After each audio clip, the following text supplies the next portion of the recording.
The Garden of Borrowed Seasons.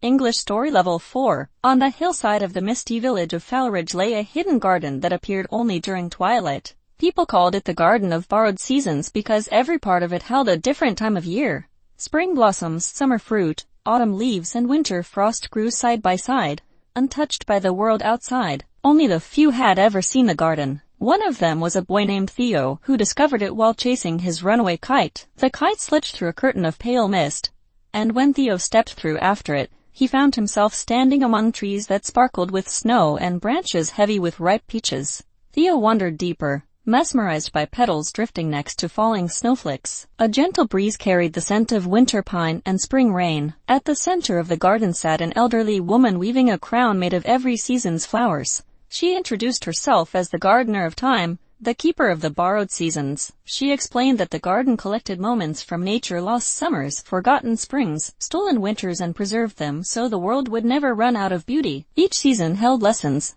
and each visitor entered the garden because they needed one of those lessons more than the others. Theo wondered which one he needed. The gardener guided him to 4 paths. The first path was filled with spring buds bursting with new life. The second glowed with the bright heat of summer. The third rustled with crisp autumn leaves. The fourth shimmered with winter frost. She told Theo he could walk only one path, and whichever he chose would teach him what he most lacked. Theo chose the autumn path. As he walked, leaves swirled around him, glowing gold and amber. He found a clearing where a tall oak dropped its leaves slowly, patiently, beautifully. A voice whispered through the branches, "Letting go is not losing. It is preparing for what comes next." Theo realized he had been clinging to things he had outgrown, old worries, old fears, even friendships that had quietly changed. The lesson of autumn settled in his heart gently, like a leaf landing on soft soil. He understood for the first time that change could be graceful. When he returned to the center of the garden, the gardener smiled knowingly. She placed the seasonal crown on his head for a brief moment,